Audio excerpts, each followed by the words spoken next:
మన రక్షకుడైన యేసుక్రీస్తు నామంలో అందరికీ వందనాలండి. ఈరోజు దేవుని మాటలు యోహాను సువార్త 17వ అధ్యాయము 4వ వచనం.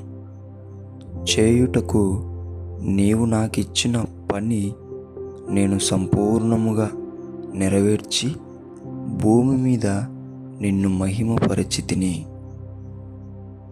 ప్రియమైన దేవుని బిడ్డలారా, ముఖ్యముగా పరిచర్య చేస్తున్న దేవుని బిడ్డలారా, దేవుని పరిచర్యను, దేవుని పనిని సంపూర్ణముగా నెరవేర్చి దేవుణ్ణి మహిమపరుస్తూ ఉంటున్నారా?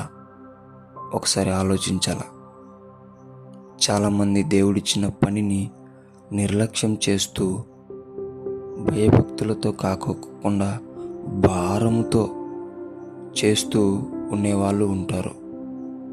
కష్టపడి దేవుని బిడ్డలారా, దేవుని పనిని మనము ఇష్టముతో చేయాల.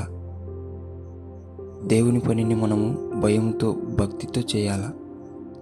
అప్పుడే సంపూర్ణముగా నెరవేర్చగలుగుతాము. దేవుని బిడ్డలారా, దేవుని పనిని భయముతో, భక్తితో, సంతోషముగా ఆయన చిత్తాన్ని ఈ భూమి మీద నెరవేరుస్తూ మీరందరూ దేవుణ్ణి మహిమపరచాలని దేవుని బిడ్డ మనవి చేసుకుంటున్నాను. యేసుక్రీస్తు ప్రభుల వారు కష్టంలో సంతోషించి, దుఃఖంలో సంతోషించి ఆయన దేవుని పనిని సంపూర్ణముగా నెరవేర్చి ఆయనను మహిమపరిచాడు.